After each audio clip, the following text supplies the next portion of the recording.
Welcome to the Wander Women's Collective podcast. I'm your host, Gracie Hens, and today I am chatting with Tara, a freediver, a yoga instructor, and a dietitian. It is just such a beautiful conversation to hear her talk about the way that she has taken these three practices and just made them one. Tara is such a grounded individual, and I am really excited for you guys to listen in on this conversation.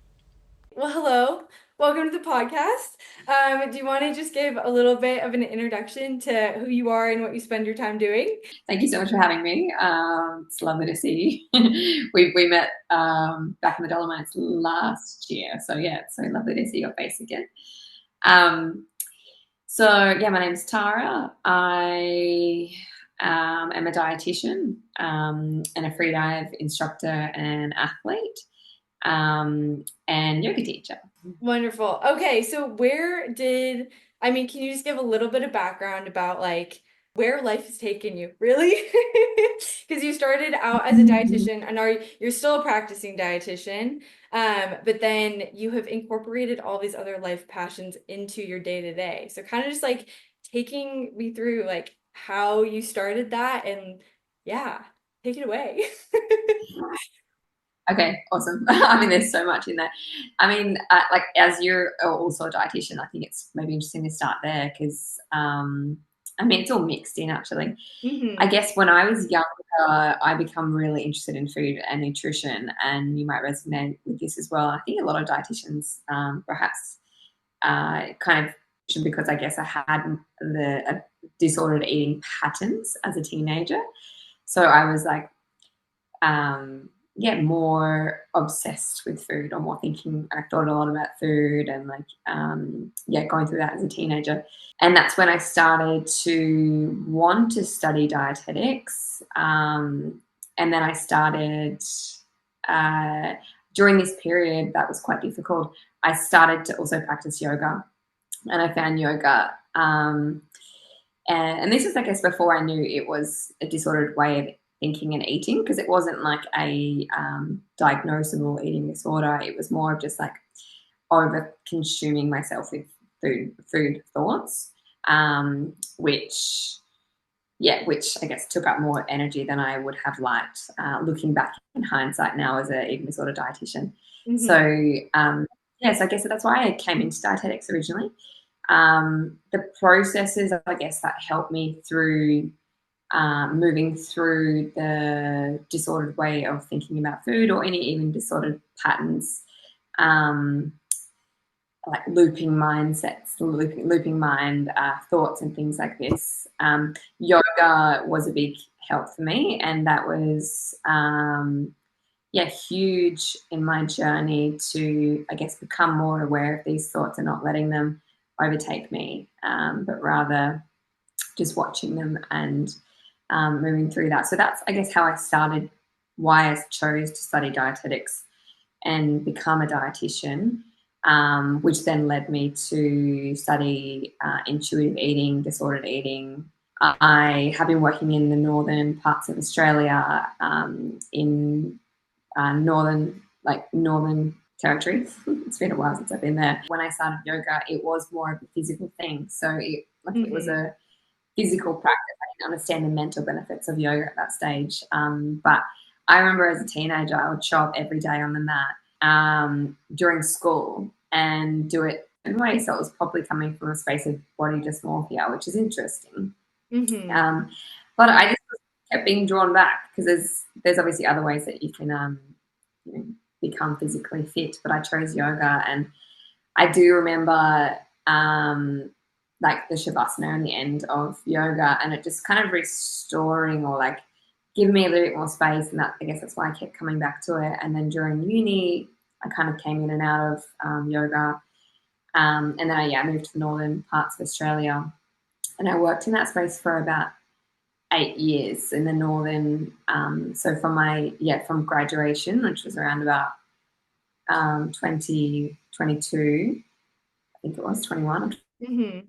Aboriginal health, and leaned a lot more into yoga during some more difficult times during that period, which yeah, I guess looking back in hindsight, I can see how much of an impact it did have on my ability to move through difficult situations. And I guess that is kind of the real beautiful thing I believe about yoga. It it brings us this place of connection that we can have with our body, and it allows us a more of a more space and time to observe and watch what's happening, Mm-hmm. um, to, I guess, participate in the actions that I actually want to do rather than reacting. And yeah, that idea is huge for me, and like that, I guess, is the huge that is the huge thing that kind of shifted for me, and which helped me with my free dive journey as well. I can absolutely relate these two practices as one. Like for me, they are the same thing. Like free diving um, is huge, and maybe I'll just explain a little bit about my free dive journey, and then I can dive into how they connect. Yes, I would And love to hear, how yeah, did you get into freediving? Because I feel like even when we met, I did not hear, I know that you like were kind of starting a lot of that journey, but haven't heard much about its beginnings for you. so I started free diving probably 4 or 5 years ago, and it was, I guess, spearfishing because I'm from Broome. I've been living here for 7 or so years, I can't remember. And spearfishing was my entry into the ocean, into apnea, I guess.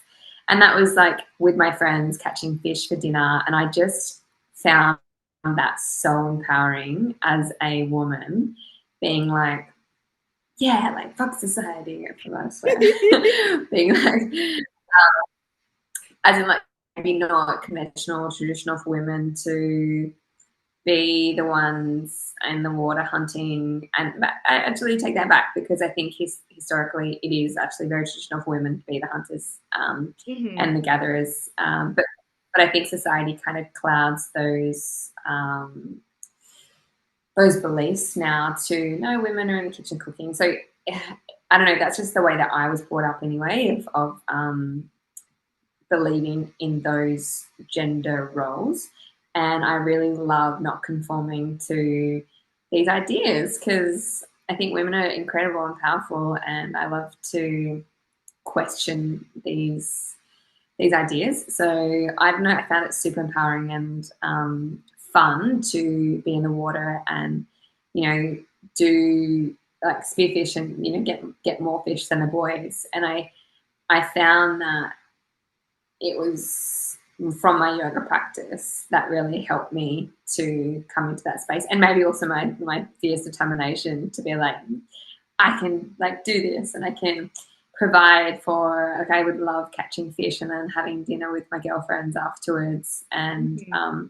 like cooking a fish for them that I caught in the water with my breath hold. Like it's just, I don't know, I found that really powerful and empowering and special. And sharing that with my friends was something that I really enjoyed doing. So yeah, I got in the water as much as I possibly could.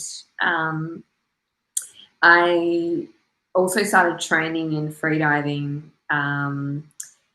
more and more in the pool, because in Broome here we have some deep water, but it's also very bad visibility, and we have huge tides and currents, and it's quite hard to free dive. We also have sharks and potential crocodiles in the area, so um, we definitely free dive, but we have to kind of pick and choose when. So I was at a Hmm. pool training with one of my good friends here, Graham, and we actually started a free dive club about 3 years ago now, which is really a really successful club. I think it's like 120 members now, mainly women, which is awesome. And it was really special during that period to train with him in the pool, and we got out into the ocean as much as we could, spearfishing at that stage because we didn't have a buoy set up yet. Eventually, we decided to open or create a club, a Kimberley Freediving Club, to share this passion that we have with the ocean with others around Broome. And yeah, we started the club, and got funding and got lots of equipment, and then essentially I left and went traveling. But it became a lot more successful from there, which is really amazing to see. Coming back to Broome now, because I'm back in Broome where we started this, and I'm getting back involved with the club, and it's awesome to see how much it has grown in the past 2 years, and how many incredible women are into freediving and wanting to learn more about the space. So I guess that was my journey into freediving. And then like I just mentioned, I was working in Kimberley for 6 or 7 years in Aboriginal communities for a not-for-profit organisation, and then I decided to take a sabbatical year, as I guess for a number of reasons. One of them was compassion fatigue, of working in a space that's quite difficult to work in, because for multiple reasons, but communities, communities in the Kimberley, they, require different types, lots of different support, and I felt like I wasn't able to help the way that I wanted to help. So it was quite challenging at times. Not diving all the way into that, but I decided to take a sabbatical. So I had a year off work, and then I went traveling. I started in India. I studied yoga more and more in India, which was such an incredible experience, because I learned some really powerful things. Probably one of the most powerful things that I learned from India was from this one teacher who I absolutely loved in Rishikesh. His name's Mitra. If anyone gets to go up to Rishikesh, I recommend going to his classes. He taught me how to make less effort, how to do less. So this concept of just trusting, surrendering, letting go. And it was very trauma-informed, his classes, so he would be careful with the language of what he was explaining in terms of letting go and surrendering. But the whole concept was this belief system that when we do less and we just allow the world or the universe or whatever God that you might believe in to do the work for you, you can live more in synchronicity and everything flows as it should. And you're not resisting, you're watching, you're seeing, you're allowing. It's just, it really changed my direction over the next, 2 years, because my travel went from trying to plan everything, for example, like being like, okay, I have to plan where I'm going to go, what hostel, what hotel I'm going to stay at, how I'm going to do this, and this, and this, into like just arriving in Italy. My friend was like, come stay with me in Italy. And then I went and stayed with her, and we happened to be in the northern part of Italy, close to the Dolomites. And then she just had all of the gear, and I didn't really have any gear, but for hiking. I don't know, I think I did have some gear actually, but not too much, or not much organisation. And you have to really book the Dolomites quite far in advance. And obviously she speaks Italian, and so we just kind of dotted out a bit of a plan, and she helped me plan a bit of a trip, and we called the different refugios to book in some accommodation, which ended up being quite sporadic and random because of the late booking. But it just worked out, and this is where we met, which is it was such an incredible bouldering, and then randomly we just got handed 2 sets of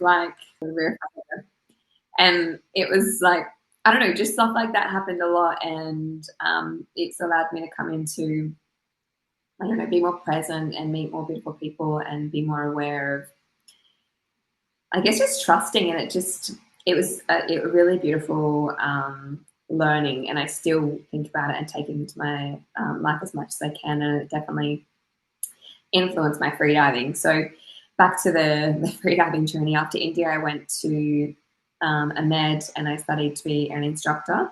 And then I started teaching at various places around the world for a retreat called Deep Week, which is really cool. So I went like Italy and Mexico and Croatia and Thailand, and taught at these different locations, which I really enjoyed doing because I love teaching freediving. I was teaching the yoga at these events as well, which was really cool. And then during that period as well, I ended up spending a fair bit of time in Egypt. Last year is when I first went to Egypt, and that's where I guess my freediving really took a turn into, I guess, more serious. I was training a lot more, and I guess this is where, I mean, my whole freedive journey is really based on this idea of watching and observing the nervous system, and I find I've always been so fascinated by how the nervous system works, and trying to navigate my nervous system based on my experience. And I just feel like yoga was a huge part of that. And I actually studied yoga for the nervous system, and like my whole practice and teaching changed to consider and incorporate this belief into my yoga practice and teachings, and into my freediving. So I guess for me, how they cross over is this, like, with the nervous system is constantly, like, we are constantly scanning our environment for cues of safety or threat or extreme threat. Mm-hmm. And then based on that, our nervous system, we put ourselves in one of the nervous systems, one of the states of the nervous systems, to best prepare ourselves for that situation. Mm-hmm. So this happens automatically, and it's based on our experiences. And with freediving, it's like, or with everything, we literally see the world through the lens of our nervous system. So depending on which state we're in, we see the world in this way. And with freediving and yoga, it gives us this platform, particularly yoga, because it can be a really safe space for people inside on a mat in our home, to explore these states in a way that feels right, safe, and able to understand how to navigate the state, and how to just observe what state you come into and choose what you would like to do from that state. And I guess in terms of freediving, they are so interrelated, because, you know, I see a lot of students in the water where they, would go down underwater and then realize they're underwater and they're holding their breath, or they feel a bit of CO2 build up, and you have this urge to breathe. It's a reaction to want to come to the surface. So, like, I can see bodies just be like, and like race back up, and it's like, tightness and like, racing to the surface. And we have this beautiful somatic experience that we can go through in the water by just pausing and becoming aware of this sensation that you're feeling, which inevitably will pass. And we can learn this through yoga as well, because everything passes, everything goes up, everything goes down, everything flows. So in the water, when you feel this sensation, you get to choose rather than react. Mm-hmm. So when you create a tiny bit of space, when you feel uncomfortable, you pause, you watch, and then choose. Come back up. Okay. Stay down. Fine. Go down further. Okay. Like you get to be in the driver's seat of your actions, which I think is one of the most powerful things that we can learn as humans. I don't know. I feel like it's an incredible learning, and I think it's even more incredible that it was such a visceral learning as well, instead of cognitive, because it's, I can try like cognitive to explain it like I am, but when we experience it viscerally, it's such a incredible, empowering feeling to continuously choose and actively participate in our life, and navigating our nervous system. So I think I found it really, really powerful. Does it Yeah, make sense? well, no, that totally makes sense. And the way that you just described everything too, um, that message of it's very translatable through the rest of your life too, right? Where like what you're saying with the nervous system, I can think about so many different moments in my life that like cause that kind of stress reaction where if you can just take a breath and figure out, okay, am I actually making a choice or am I just like gonna let my body react to this?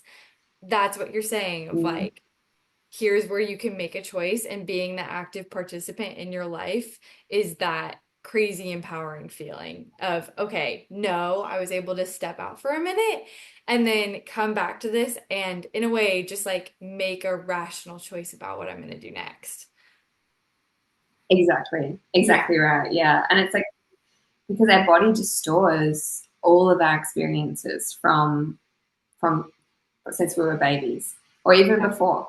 We just have all of this stored within our body and it's all happening behind the scenes unconsciously Hmm. that we'll scan and say like I had an ex-boyfriend that was tall with very curly hair and I went through a period of like my body going when I saw someone tall with and that's just because my experiences have been like that was stored in my body as an experience and I came into a sympathetic my sympathetic nervous system state when I saw someone that triggered that emotion for me. And it's interesting that the chemicals in the body are the same if it's a story because I was safe in that moment. Like there was no harm. I wasn't in any sort of danger or threat. It wasn't even my ex. If it was, it wouldn't have been a problem anyway. But like it just triggered the same response as if a lion was chasing me. So it signals my heart rate to increase, and yeah, I just think it's such a powerful tool because what like the brain cannot tell the difference between a story and a real threat. Hmm. So even if we need and what happens when we put ourselves in the sympathetic nervous system is that our brain turns off, like the thinking brain doesn't get a play anymore. It switches off and we go into survival mode. And the more reptilian brain sets in, and which is run, sweat, heart rate increasing, can't think clearly.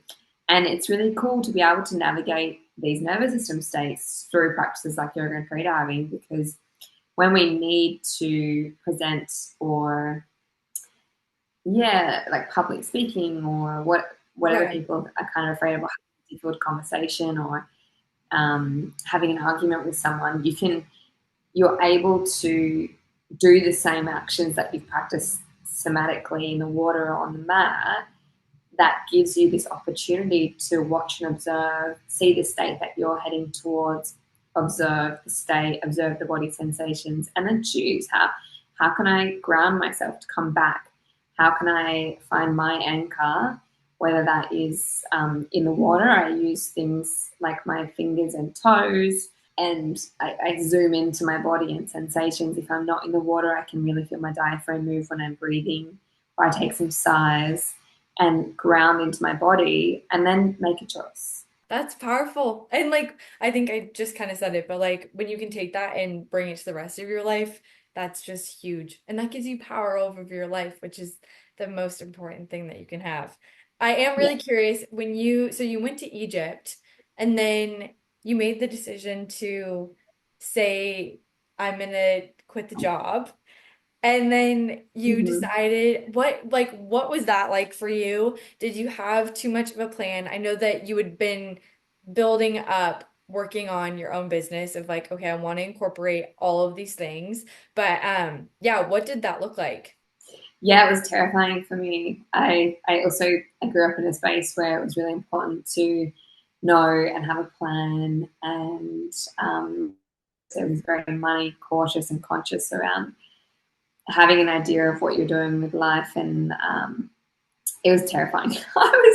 I was really nervous about it. I like considered it for a while, but I realized how much I was loving this journey that I was on last year, and I kept going back to that practice of just flowing with life, and my heart was just screaming like, this is like what you should do, like follow these passions that you have and share these passions that you have, because yoga, freediving, and nutrition are things that I'm extremely passionate about and wanted to share. And I guess I find them all interrelated because of the body component of them all, because in the way that I work with my clients in dietetics is around the body and understanding and connecting to the body and feeling the sensations of hunger and fullness, or understanding the disordered eating. So connecting these three passions, I think I just wanted to follow that. It was, very scary to quit my job officially. I had a lot of ideas around what I wanted to do over the next couple of years, which definitely just evolved as I went. So, at the start I was kind of like, I need to have a plan. The plan, I guess, was run retreats this year. So run retreats in yoga and freediving, and work online as a dietitian, where I could support clients in this really more holistic way with yoga, meditation, breathwork, and nutrition consultations. So I ended up in Egypt in January this year, which was my home for most of the year. I didn't leave until August, maybe. So I spent a lot of time there this year in the Red Sea in a place called Dahab at the Blue Hole. And I was working online and developing my online business at that stage. And of course, I came into lots of barriers like connection, Wi-Fi connection, and like time zones, and trying to start a business online, and marketing and advertising, and working on getting clients and sharing, which was all amazing to go through and learn. And it's all a part of the creating and starting that business. But also I got the opportunity to be there diving a lot, because the Blue Hole is an incredible place to dive. And I had this incredible free dive community in Dahab, and I had coaches in Dahab. And I guess that's where my free diving definitely progressed. I went from 40 meters to 80 meters this year. So I got to dive deep, and I guess practice these what I've been preaching, which is such an incredible opportunity and blessing. And I'm so grateful to have this opportunity and space and time to practice these learnings experientially. Like I really got the opportunity to practice my meditation in the water, practice observing my nervous systems in the water, softening, letting everything soften. And I guess one of the big things in freediving is nervous system, and how you can navigate it, and not pushing anything, but rather surrendering and allowing the nervous system time to adjust with each increment of increasing the depth. Like I would never jump depths. Right. I would always go up 2 to 3 meters at a time, where my nervous system was safe. Like my nervous system felt great on the previous dive, and the body remembered a pleasant experience. And then I know that adding a meter or 2 or 3 is a couple of seconds more. It's not going to be harmful for my body or state. So I can cognitively process that and be like, okay, I'm fine to do that. And the body remembers a pleasant experience. And you can't lie to the body. You can't like talk your way into remembering a pleasant experience when it wasn't. Your body remembers the experience as it was. So if that experience is pleasant, that will be taken into account on the next dive. So you really have to have this deep connection with yourself, and really be honest with yourself and what that experience is, because you can't You can't lie. You can't. The body doesn't. The body remember what happened. The way that you talk about freediving too, I'm just like, oh my gosh, everything that you're saying about practicing at your what you're preaching and just that form of expression, but then the way that that is also translating to the rest of your life is so cool to think about. What you're saying about how you can't push yourself to go a certain amount, like you can't push yourself to go too far beyond your depth, but like taking those small steps both in the water, but then also just in your life outside of the water. Um, what were some of the things that like what were some of the things that you kind of felt were translating outside of the water? Or were you really thinking about that, or is it all just kind of colliding at one time?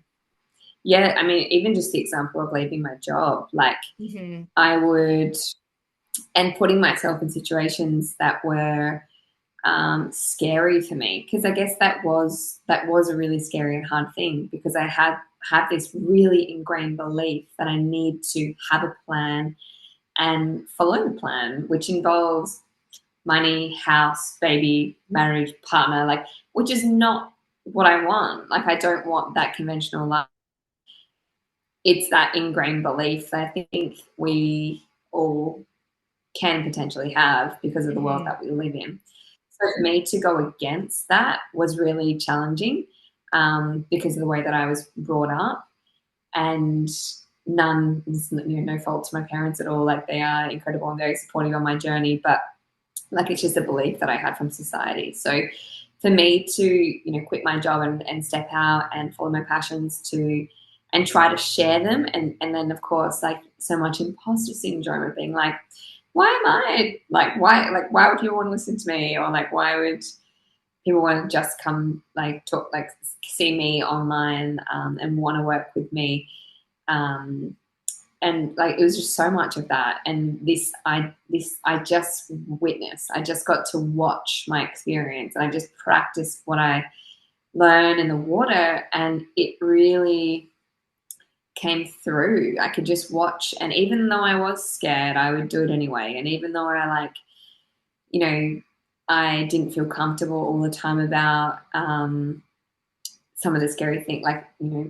working online or recording a yoga session and sharing it to people, I would do it anyway. And these all just keeps developing and continuing, so I got to a point of being like, oh, I'm doing it now, like, it's okay. Totally. Well, and yeah, that was kind of going to be a follow-up question of what advice do you have to get through that imposter syndrome? Because I do feel like as women, that's something that we struggle with more, where you do really Mm, question, am I the person that should be doing this? Like, do I have the credentials to be doing it? And really, I feel like kind of what you just said about um once you start doing it and kind of build up that almost self-belief of, okay, this is already something that I've been doing, and now I'm like putting it out into the world, therefore I can do it. But that is something that's really hard to tell yourself and then internalize. yeah, absolutely. Like, imposter syndrome, and I still have it. Like, it's still something that I go through. Like, when I'm been back in Brim, been asked to present, or I ran a retreat, last week at the Rollies Shoals, which is in north of the, north of Broome, like, directly north.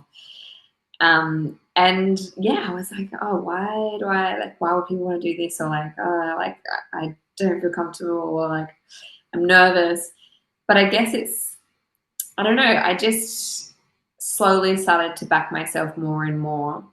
And really powerfully, freediving has helped me do this, because of this somatic experience that my body has experienced. Like, I know I can do hard Mm. things. I know that I can, like, put myself in a situation that is, scary. And freediving can be scary. Like, it can be it can be frightening for people. And certainly for me, I had times of going through fear, or challenges in my freediving.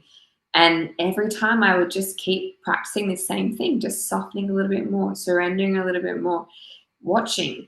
And I would just kind of keep going. And I guess if you just keep going and just do one little step at a time, your body just remembers that, and your body just, it starts to accept it, and then before you know it, you're like, it's happening. I'm doing it. Like I am doing what I said, and I think it's really cool to be able to dream big and then set that aside and just do make little steps every day towards that. The whole connection between your body and also just athletics as a whole, because I feel like this is something that I've also really realized, but isn't talked about that much. I think we talk about kind of that bodily Yeah. experience, but then I also don't think it's always translated kind of into that athletic sphere. But this is something that even I've felt where I love running and like I love pushing myself in long distance running. And that also wasn't something that I had a ton of time to really give before even this last year, especially with school and job, but carving out that space in that athletic sphere to be like, okay, for me, it was like 42 miles around Mount Hood. That was my big like summer project, which is like a huge thing for me to do because I was like, oh my goodness, like I've really only run like 25, 30 miles before. And really pushing myself and having that belief that I've taken the steps to like equip myself to get there. Um, was pretty crazy. And then you go and you do this crazy, cool, athletic, physical feat. And exactly what you were saying, when you're practicing it with your body, then you can totally take that and put it into all these other aspects of life where it's like, okay, I can do it. Yeah, so that's cool. I feel like that's not something that I draw the connection to in that language very often. Kind of moving on to like how you're bringing this all together because I mean, you are your brand, it's what is Tara can bring Mm. like bringing together. So like now, how are you working with clients and also on these retreats because the retreats is a huge part of what you're spending your time doing. Like how are you kind of like going about those relationships and then also those larger experiences where you're interacting with a lot of different people? Mm. Yeah, I go through stages of like trying to work out how to connect these because I feel that they're all interconnected. But I also understand that, nutrition can be very different to freediving. I mean, they're Mhm. interconnected, but, so I think it's nice to also work with clients on what they want to work on. Um, and integrate, I guess, the learnings from freediving and yoga into my nutrition consults, which is kind of what I've been doing. So I studied sports nutrition this year as well. So I've just become an accredited sports dietitian and working with athletes. And I guess one of the motivators to do that was around me competing this year because I was competing as a competitive freediver and working with competitive freedivers in the dietetic space to help best support their body and mind to optimize their physical condition to dive the best that they can. Yeah. So I really enjoyed working in that space, and that's one of the other areas that I'm really interested in. So I predominantly work in the dietetic space with athletes or anyone that's interested in sport and nutrition, disordered eating or eating disorders, which can really vary, and hormonal balancing. So working with women to balance hormones and work in that space, and also diabetes. So I guess I have found it a little difficult to keep advertising in terms of my nutrition online business. Yeah. Maybe because of this whole imposter syndrome thing, it's quite challenging to promote myself. I find it really hard.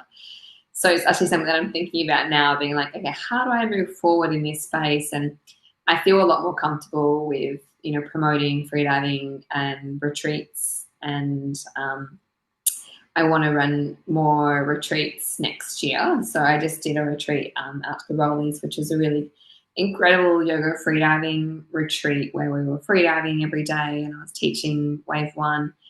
And which Molten Off Wave 1, which is the level 1.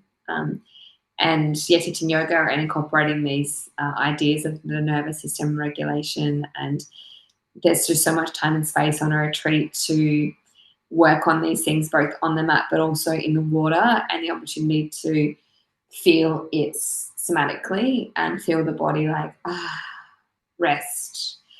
Find the anchor that works for you, because it's different for everyone, and work through some things that come up, because inevitably stuff does when we're diving deep into ourselves and understanding different parts of ourselves that perhaps we didn't have the time and space to do beforehand, because some of these stories or stored stories that we have in our body can either come up while in the water or on the mat and not really even know cognitively, but feel this weird feeling. Mm-hmm. So going through those things with people on retreat is something that I absolutely really love doing. So I guess moving forward, I'd like to maybe even separate my business, my dietetic business, to my yoga freediving, and like have them a little bit separate. I know, I feel like I've been trying to think about that too, because I'm like, okay, especially when you have so many passions that you can personally feel are so interconnected, it can be hard from that business perspective, because I feel like the broader world probably isn't like, oh wow, I can see how that all connects right away. It's like they need to have a few conversations with you beforehand. That's right. That's exactly right. Yeah, and I don't think that we need to have them all like it's connected, but rather just, using the tools that we learn from these different places to help explain certain things. Because I talk about the nervous system a lot with my disordered eating clients, or any clients really, because it's super relevant and fascinating, and it helps us understand, okay, when we're in a fasted state, we're likely to come into the sympathetic nervous system because the body is under stress. The body thinks that we're in threat. So we see the world through our nervous system, so it's related, but I don't need to be like, this is where it came from for me. This is the freediving component. Like, let's go practice freediving. I do offer yoga online with my clients, and I have recorded yoga sessions and breathwork sessions, which I'm happy to give them. But it's not like, if people don't want that, it's I think it's nice to have things separate if that's something that they want to lean into. The options are also there, and I find freediving, the breathing and breath work, and finding your anchor, all very important and relevant. So I think if people are interested in that, when they see me, then I offer them that as well, and it's in my packages. But it's also fine if they are just wanting to talk about food, and of course, like I'll be using my experience in these different areas to kind of shape the conversation. Also, so when you say finding your anchor, I'm really curious, what all does that entail? Yeah, I guess for me, it's like so much. In yoga, I always start my class with coming into the body. So I help people find their body, find their breath, observe their state, and just watch. And I guess that helps people to find an anchor, whether that is on their mat, their breath, their anchor. So when we connect to something that is our body and not in our mind, it helps us come into the body and out of the mind. So it allows us just that little pocket of space that I was describing before to observe what is happening, whether that's in the mind or in the body or in the outside world. So for me, in yoga, I definitely use my breath a lot, and I connect with my breath, but also connecting with different parts of my body. And this has been really helpful for my freediving, to move away from just using my breath as an anchor, which is a very incredible anchor to use, because it's both automatic and also we have control over it. So this means that it changes the state of our nervous system. So when we're automatically breathing and we're anxious, we might be breathing really shallow and in the chest. But as soon as we become aware of that, we can do a big exhale, a sigh, a hum, Mm-hmm. like box breathing. These types of breathing just alter the nervous system and allow us to come into a more balanced state, which is super, super powerful. But of course, in freediving, when we're underwater, and I spend a lot of time underwater, we don't have the breath to manipulate, to adapt our state, to adapt our nervous system. So I love finding also other ways to anchor and regulate the nervous system by tuning into sensation in the body. And this is different for everyone. And some of my students really love to focus on like the space between their eyes or their eyebrows, when you focus into that space, you're like, and you kind of feel this, once you focus in the sensation in this space, you can feel it relax. You can feel your eyes relax, and then you can feel that the sensation of relaxation propagate down the face, into the shoulders, into the chest, into the whole entire body. I personally love to focus on my toes, because I don't often my fins in the water, so I can really feel the water on my toes. And because my toes are so far away from my head, I don't know, when I'm focused down there, I just feel like I'm really in my body. I'm really so far into my body. There's no looping or thinking as much because I'm just so deep into that space, into my feet. Yeah. Yeah. No, that's super cool. I don't want to get you too pinched on time here. Um, what are some things in the next coming months and like even the next year that you're really looking forward to? I'm going to compete next year twice, which I'm super, super excited for, and also run retreats. So, keep working online in dietetics as well. So, I'm planning to compete at the Asian Cup in Panglao in Philippines Mm-hmm. at the end of May. If I don't do that comp, I'll do the comp in Sharm in Egypt. So either one of those comps, June. And then I'm planning to do the World Champs in Kalamata in Greece in October next year, which is one of the biggest competitions annually. So yeah, I'm really excited to go there and represent Australia. And yeah, and dive with a lot of other incredible humans. So I'm very excited for that. So a lot of my year will be shaped around training for that, training, training freediving, training the different disciplines, and being in places where I can dive deep before those comps, and doing a lot of pool training while I'm in Australia because it's not that deep waters around here.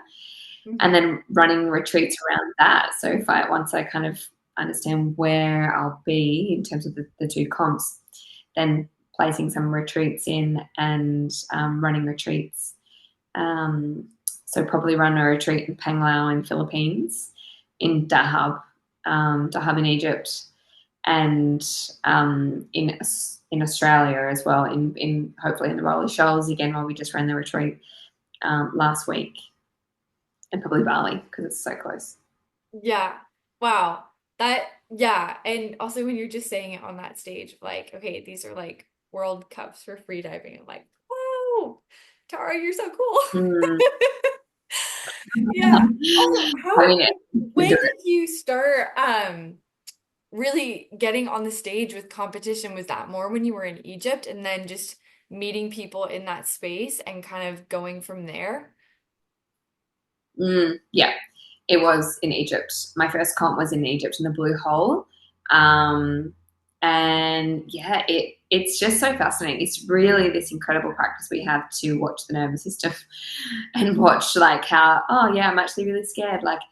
Um, you're on show, you've announced a depth, so the line will be set at that depth, Okay. and you perform, and it's just different to the way that I normally free dive, which is in a lot more arrive on the day, see how I feel, do a check dive, and then I'll do my deep dive, and it's based on how I feel. So I'll just change the depth depending on that. But in a competition setting, you announce the dive the day before, what depth it will be. And then I guess there's that build up where your body's like, oh, you announced this depth. How do you feel today? Like, And then I'm constantly being like checking in with my body state, but I've already announced the depth and it's a competition, you know? So it's so fascinating to watch these like looping thoughts of being like, oh, today something's off. Like I got my period, or like I didn't sleep well. Right. I can't do this dive. It's not going to work. I'm not going to be able to do it. So it's really this incredible opportunity to practice watching all of these things come up, and then getting an opportunity to partake in life and give it a shot, and understand that it's not always going to work, because I've announced the national record for Australia a few times, and each time I have had an early turn, and I was disappointed after the dive, but like looking at it, it's just like it's a part of the journey. I know that I can dive that depth because I've done it before, but in a competition setting, anything can happen on the day. Anything can impact on those 3 minutes in the water. So I've just stopped being hard on myself and just really started to be more proud of myself for giving it a shot and stepping into the arena, even though it's hard and it's scary. And I guess it's this incredible opportunity that we can have. Yeah. Do you have a few things either the week or day of a competition that you do to set yourself up for success? Yeah, really good question. I do a lot of yoga nidra, a lot of like somatic yoga, um, a lot of mindfulness, slow down a lot.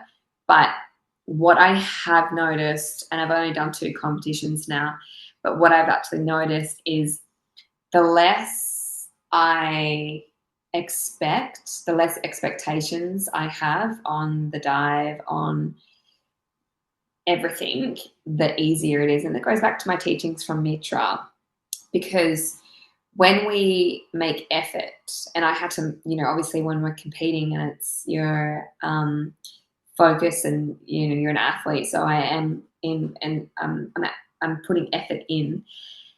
If as long as I'm enjoying the journey, which I predominantly am, loving my freedive journey, loving the learnings that I'm getting with my nervous system, loving connecting with people and all over the world in this space, and then getting an opportunity to share these things with people. I'm loving all of that journey. So even though I'm applying effort, as long as I'm loving the journey, that is super, super important, because what happens when we apply all of this effort and sacrifice, or feel like you're not actually enjoying the journey, the only thing that can come from that is expectations. So does that make sense? Like Totally. if we're Yes. actually Yes. if we feel like we're sacrificing all of this stuff so we can achieve something at the end of the road, same with something like losing weight. Like, it's not about the end goal, it's always about how we can enjoy the journey and like navigate each little step at a time. So with freediving, I have to make sure that it's balanced. If I feel like I'm sacrificing because the journey is not as fun, then I have all these expectations that have been created from those experiences, which only cause tension and forward thinking in the dive, or at the end of the day, because Yeah.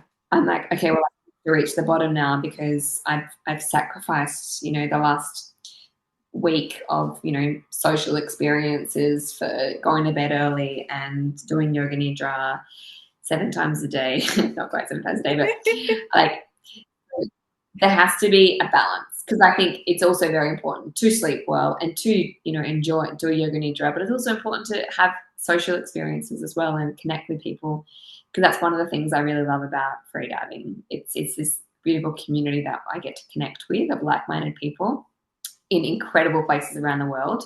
Yeah. So balancing these 2 things of like fun dives and reef dives and exploring and connecting with beautiful people, with this element of like somatic yoga, relaxation, yoga nidra, and then I'm not sacrificing. I'm loving the journey. I've got no expectations then, because I'm like, whatever happens, I've loved like each day regardless. And then everything becomes easier from that experience, because I'm not expecting to do anything. Totally. Yeah. Expectations make things go wrong in all aspects of life, right? And it's just like you were saying Yeah, with weight loss or with diet or with any like big goal that you have, you can't just think, oh my gosh, I'm giving up so much. It has to be falling in love with that process. exactly.